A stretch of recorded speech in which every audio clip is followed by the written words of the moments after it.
Hi, everybody. Welcome to Build. I'm your host, Ricky Camilleri. Before we get started, I'd like to direct your attention to these beautiful flowers that are right behind me. They've been provided by the Macy's Flower Show, which is currently on display in New York, LA, or San Francisco, and Chicago, so make sure you go check it out. It's a much more beautiful, bigger display in the store windows than this, although this is quite nice, too. Now, for years, we've loved her on public television. We've loved her restaurants. And now you can hear Lidia Bastianich's life story in her new book, My American Dream, A Life of Love, Family, and Food. Please give a warm round of applause for Lidia. Let's hear it. Hello. Hello. How are you doing, Rick? Thank you so much for being here. My pleasure. Congratulations on the book. Oh, thank you. Can I show the audience? I sit it backstage. Absolutely. It is an epic. It's an epic. You wrote like the Lord of the Rings here about your life. It's humongous. I have a long story to tell. Let's talk about that story. You know, a large chunk of this book, really the first half of it almost, is dedicated towards to your family's immigration here and what it was like for your family to live here afterwards and sort of acclimate themselves to the United States. What made you want to focus so much of your story on that time of your life? Because I think that as a young child, to have been sort of pulled out of a beautiful setting of family and kind of try to find a place around the world to resettle. It's a story that, for me, has made me who I am and has given me strength. But it's so relevant, even in today's, when I watch the television, the news, I see all those children in camp, and I say, oh, my God, you know, I lived that. Yeah, you were in a camp. Yes, I lived that, and I went through the story. And, you know, Rick, I wasn't planning to write this book for another maybe 5 or 10 years or whatever.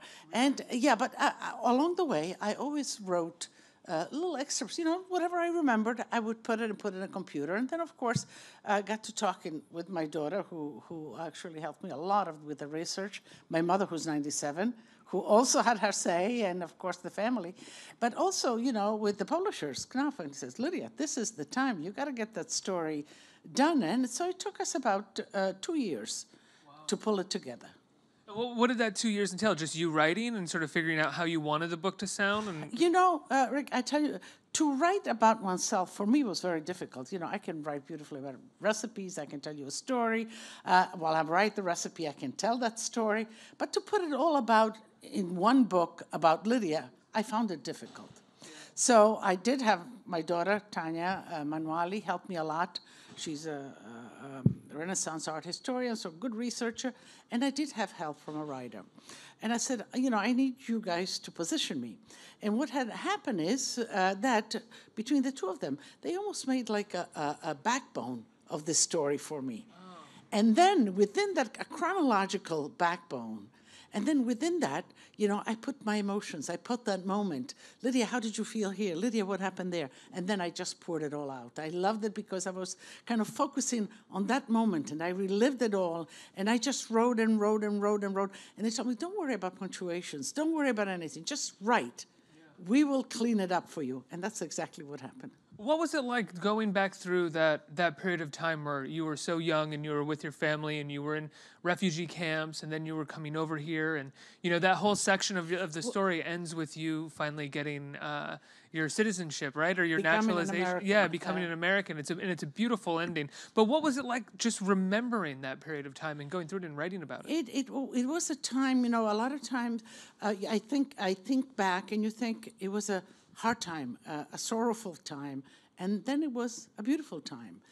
Just to put it in perspective, I was born in Pola. Pola is now in Istria Peninsula, which is part of Croatia. But Pola and Istria, all of that, were Italian, were under the Italian rules, and we were Italian until after World War II. The war ended, Italy lost, and that part was given to the newly formed communist Yugoslavia by the Paris Treaty.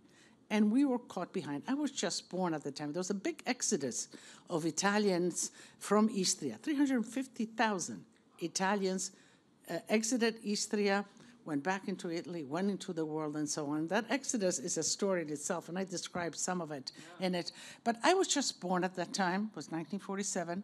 And we got caught. The Iron Curtain went up, And, where are my parents going to go with a newborn and I had a brother that's 3 years older than me. And so then I began as a child under communism. It was tough because we couldn't speak Italian, we couldn't practice our religion. My mother was a school teacher. My father was, we lived well. He had 2 little trucks and he did his movement. He was considered a capitalist. They took his trucks away, they put him in jail, and so life was being difficult for them. But my mother and father were wise. They put my brother and me with my grandmother in a little town outside of Pola. And their life for me was idyllic. Grandma, because food was scarce, Grandma would grow everything and raise the animals that we would need for food. So that's good food. The best. Yeah, that's the best kind of food. The best. That's what I have in my genes. Yeah. So it was all about we had fresh ducks, geese, chickens. We had goats. I remember every morning going to milk the goats with Grandma, and that's what I drank for breakfast. And then when there was extra, we made the ricotta. Then we had 2 pigs, feeding the pigs, cleaning, helping her. November, the slaughter, and I have a big section in there. We made the prosciutto, the sausages. So all of this kind of, the growing of food, a yard, a garden. I mean, springtime, peas, favas. I remember going, harvesting the potatoes out of the earth with Grandma. She would go first, and she had a hoe, and, the potatoes grow on a bush plant.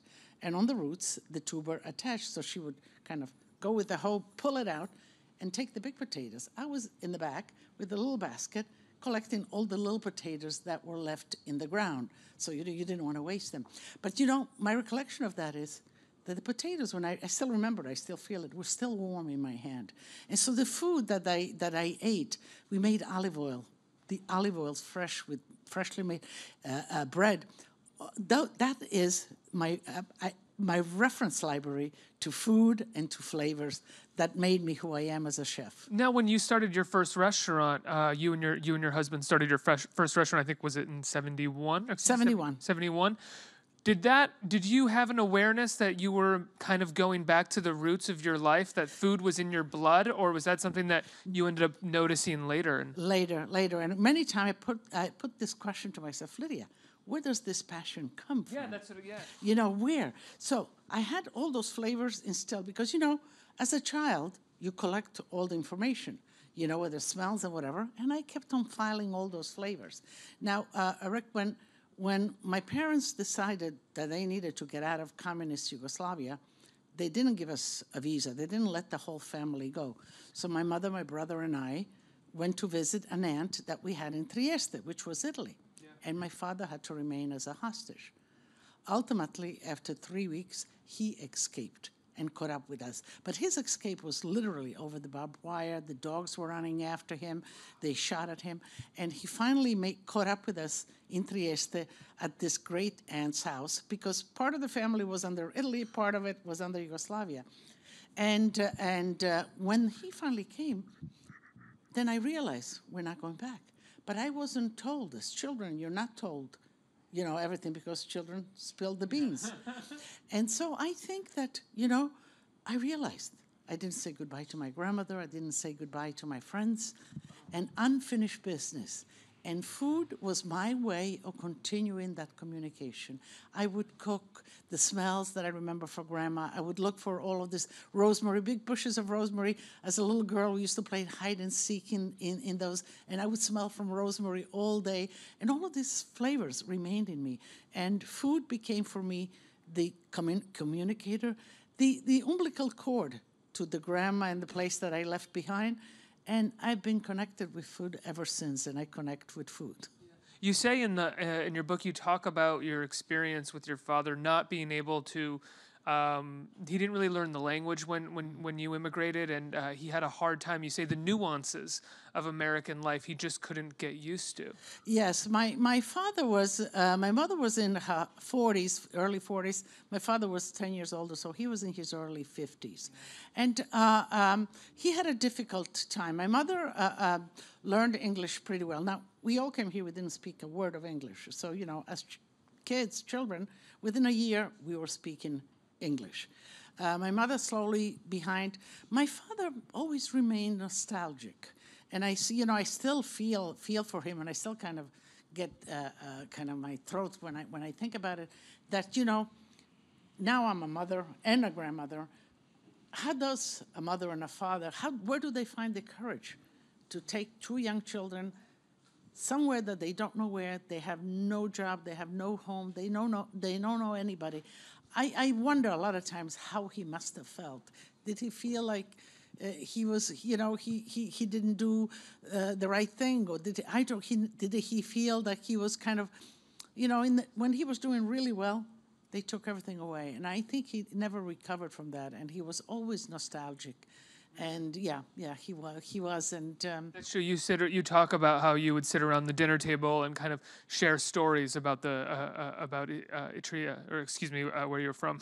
yes, Istria, absolutely. Istria, You know, you. that's the topic. Still to this day, you know, my children and my grandchildren, I make sure that they go back, that they know where they come from, that they know where their roots are, and that they know the story.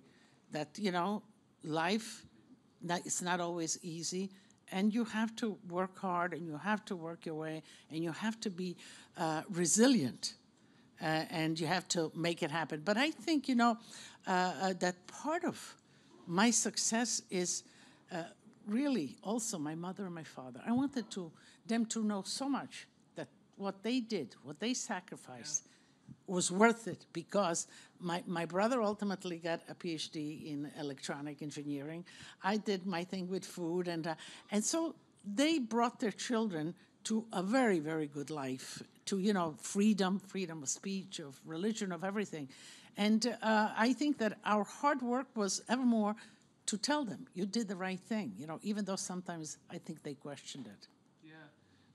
You know, when you first started, one of the things that I love about your book is that you're constantly sort of doing something other than what people are telling you to do a little bit. And one of those things is after you have your child, and you're working the day before you have birth, and then just after giving birth, you really go back to work. And prior to that, you go to community college, even though you're told not to, and that you should be a stay-at-home mom. So you're really doing all of these things that you know you want to do, and that'll make you a better person and sort of help your family, and you're bucking what everybody else is telling you. Well, you know, I think that one has to fulfill oneself. One has to feel good about oneself. Then they could do good for all others. The question that I get asked a lot in this industry as a woman, by women, is, you know, how can you do it? How can we do it? How hard was it? Well, as you say, you know, first of all, I had the child. We opened in 71. My daughter was born in 72. I didn't plan it that way. God wanted it, but, you know, we went on. I had to make it happen. Yeah. And I think that was the stamina but what I had is my mother and the family. I was surrounded by support. And I did get that kind of, you know, am I doing the right thing? I'm leaving. The baby's at home. Should I be with the baby? But we had big loans to pay and whatever. You know, I had to go to work so we can do that. So I went to the pediatrician. I remember it was Dr. Stein. And I told him, and I said, you know, I'm torn. I'm torn between being a mother and being a business person. I know I need to be one. I know I need to be the other. What do I do? And he was a very, very wise man. And he said to me, children want happy parents. You go ahead and do what you feel is necessary for you to be fulfilled, for your family needs. Keep your children, involve your children as much as you can, whenever you can. When you give them the time, give them the best time that you can, and be happy and get them involved. And I says, well, that liberated me. I did that, and somehow it worked. Yeah. I went to work, then I would come home with the kids, I would do their homework. I would always involve them when we went out, though, when we went to do research, restaurants. We would do research, go to Italy at least once a year, vacation, and then research food. The kids always came. It was sort of a vacation and work. And so they were involved in what we did. They saw what we did. For good, for bad, they did. And ultimately, they're both in the industry, even though one has a PhD from Oxford and the other one a business master's from Boston College. But I think that, you know, that Dr. Stein gave me really a very good advice is, you need to fulfill yourself, you need to be happy, you need to be contented, and then you have your family contented. Of course, you have to give them the time that they need at whichever part of their life they are. Now, when you opened that first restaurant, you didn't start cooking in the restaurant, right? You didn't cook for a little while. No, because I was young. Yeah. I was 22 when we opened our first restaurant. Can you imagine? So I had, with the experience with Grandma. And how old was your husband again, excuse me, at the time when you opened the restaurant? He was 29. He was 29, okay. Yeah, he was 7 years my older. And I cooked in Trieste. I had an aunt who was a professional chef. I cooked with her, helped her. Then in Trieste, I was put in a convent in school, and to help to subsidize, and I was 12, to help to subsidize my schooling. They put me during lunchtime, and in the morning I would go in the kitchen and help the nuns. So somehow I always gravitated in the kitchen. But I was never an official chef, And I loved cooking, but I was not an official chef. And so when my husband decided to open, I was actually interested in the sciences. And when we opened, I said, I'm going to help you, and we're going to do this together, because he had a partner. It didn't work out. I said, I'm going to help you. And then I went in the kitchen. First, I helped him out. Then I went in the kitchen and became the sous chef of the chef that we hired. And for 10 years, I was his sous chef. But beyond that, I would go to Italy when we would go. I would work with chefs in Italy. The school, I went back to Queen's College. I took the science of food. I took the anthropology of food. In interest, still to this day, whatever I can go deeper in food, whether it's nutrition, whether it's the lack of food, what's going to happen to the world without, as the future go on, is there going to be food for everybody? So I kind of evolved really from the inside into the position. Well, it's inspiring. You strike me as the type of person who's always evolving, who's always trying to find a new way to evolve, to go deeper and learn more, whether it's about food or maybe about your family or about something else in the world. You strike me as a person who's like, I'll take a class in that, or I'll do this, and just try to learn more and more. Yeah, I am that kind of person. I need to approfondire, as we say in Italian, go a little deeper into something. I need to know, yes. And you started introducing Istrian dishes to your restaurants, right? Well, that was part of it, because when we hired the first chef in 1971, the menu was Italian-American, and he was Italian-American. Now, Italian-American food is delicious food. It's a great story, but it's not the story of Italy. Italian food is very regional. Mm-hmm. Italy has 20 regions, and every region is quite different. The Italian-American food is the food of the immigrants when they first came here, because then I did a lot of research on and when they first came, these immigrants, and you're talking, the big influx of Italian immigrants came at the end of the 18th century, and of the 1800s, and they came, but they remember the food that they ate, the recipes, but they didn't have the ingredients. So they made the food and the recipes that they remember with the ingredients that they found. For example, in Italy, you take a Sunday sauce. Sunday sauce was meager, was fresh tomatoes and all that, a piece of cottica, which is the skin of the pig, a little piece of fresh pork, and that was the Sunday sauce. Here, the Sunday sauce, if you go in an Italian-American family, is this big pot, sausages, meatball, bracciola, everything. It's because in America was abundant with meat. And meat for these immigrants meant well-being. It's a feast. We are able to have meat now and eat. And so they loaded up. So this is how food transitions. And as you said, I said, okay, maybe in 71 to 81, we had the restaurants in Queens. We had actually 2. We sold those, leveraged those, and opened for Lidia on 58th Street. I became the chef there, and I started cooking. I said, I got to cook the food that we eat at home, which is the regional food of Italy. 20 regions, and there's such diversity in the cuisine of Italy. Yeah, it's kind of all history from there, right? Well, yeah, but actually it continues like that, because one of the persons, 2 actually, that came to visit me in Lidia when I first opened, because, the press always gets curious. Who's this woman? There's a woman chef. She's cooking these odd kind of Italian dishes. polenta, risotto. Yeah, what year was this where you were the 81. 81? 1980. I imagine there weren't very many other female chefs at the time. No. So I was a kind of an anomaly. I was kind of, who is, but for me, you go in Italy, who cooks? The women cook, whether in a restaurant or home. So for me, it wasn't such a difference. But what was different was that I did cook this regional food. And one day, I think it was 3 months after we opened, Julia Child and James Beard walks in. Wow.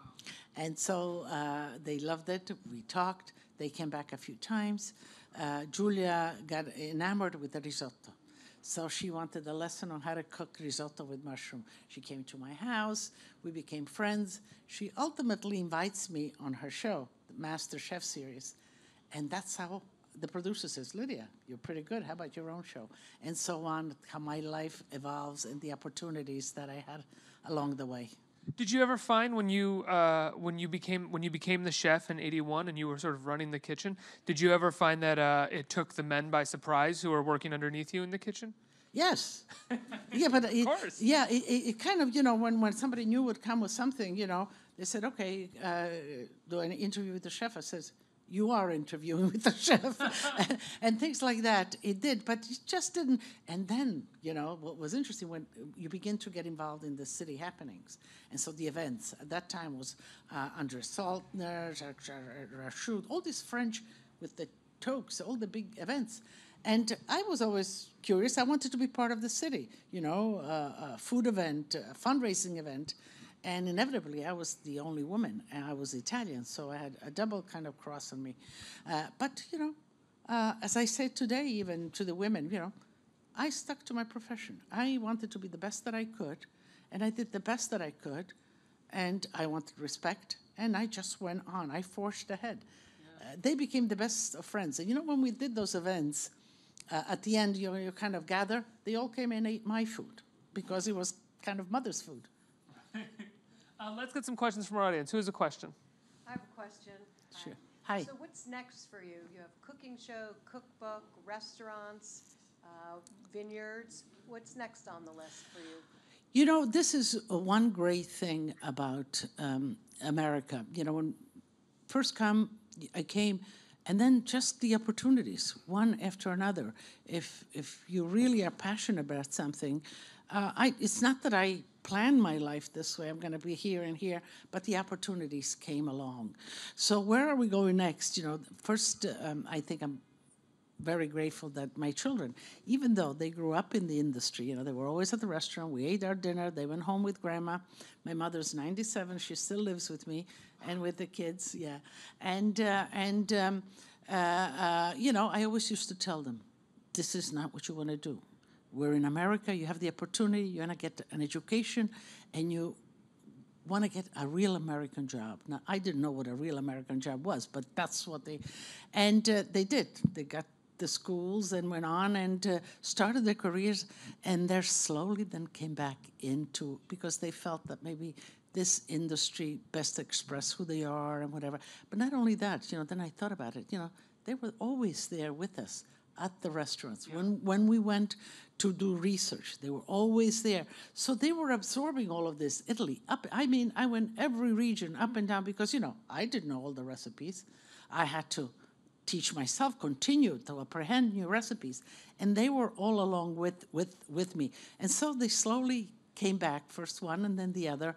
And now, after 71, 40-somewhat years in the industry, I think that they have taken what their liking of it, and I am a lot growing with them in what they would like to do. So besides the restaurant, the wineries, my son, he loves that. There's a whole product line, Lydia's sauces and Lydia's pasta, and that's my daughter and my son-in-law, who's an Italian attorney. You always need an attorney to do a little business. and so that's growing very nicely. We also got involved in Italy about 10 years ago. So the Italy, we are opening a new Italy in Vegas, and we are opening an Italy in Toronto.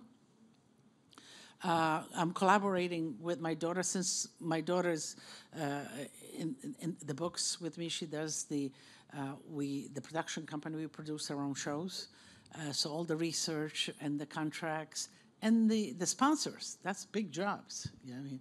And so she's working on all of that. We are just beginning to work on a children's book with Disney. So hopefully that will, and for me now, the joy is kind of mentoring and kind of creating with them, but not only with them, mentoring the young chefs that I have with me. We just, we planned a trip. We have 4 young chefs in Italy now. So it gives me great pleasure when I can open somebody to what I love ever more. What was it like the first time your mother saw you on television?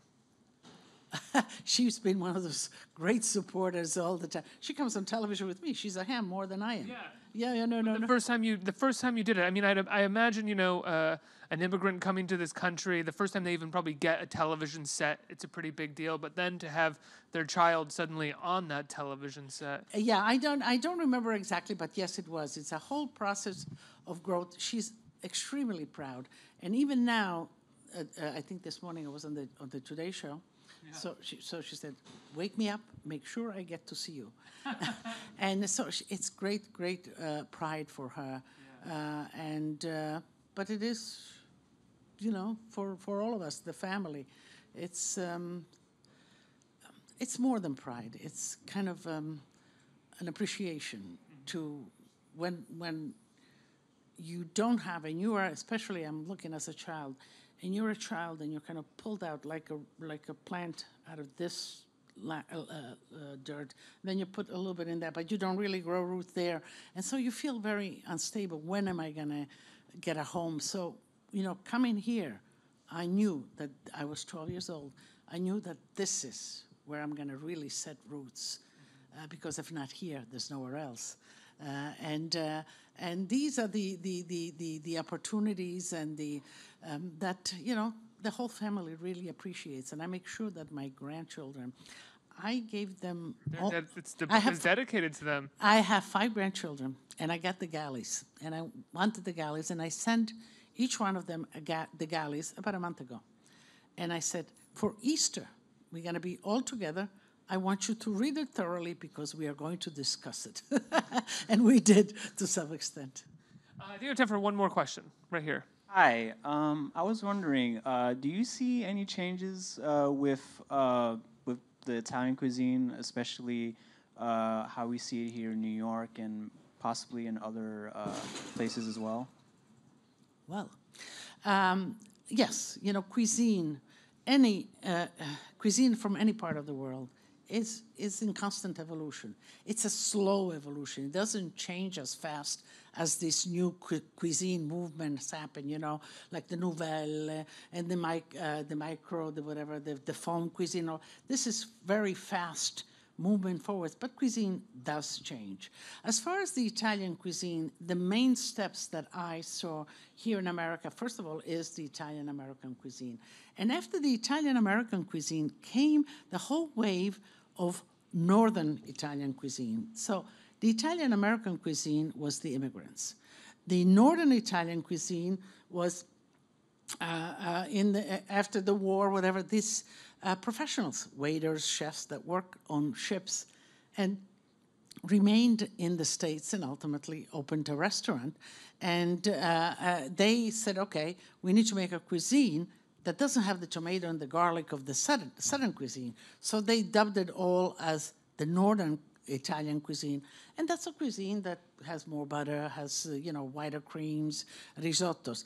But the reality of Italian cuisine is regionality, the 20 regions. And, you know, whether you have the Tuscan cuisine, whether you have from Puglia, the Sicilian, I think these have become all cuisines that have become ever more known and sought after by the public in America. Certainly I think that the Italian cuisine is going ever more into that direction. There's so many regions of Italy that haven't even began to. Sardinia is one that's very. Liguria is also a very good one. Valdosta, Trentino. There's so many different cuisine, and now Italy is smaller than California, but yet it seems so big and so diverse in its regionality and foods. What's your favorite region or your favorite cuisine outside of Italian? Thai. Thai food. Yeah, I love Thai food. Love the spiciness, but I love Chinese and Thai food. Absolutely. Like just Thai takeout, like on a lazy night, you get takeout Yeah, delivered. I can do takeout. Sure. Lydia, I love the book. I love your shows. Congratulations on all your success. I look forward to more of it. The book is called My American Dream: A Life of Love, Family, and Food. Everybody, please give Lydia a round of applause. Thank you. Thank you, Rick. Thank you so much. Thank you.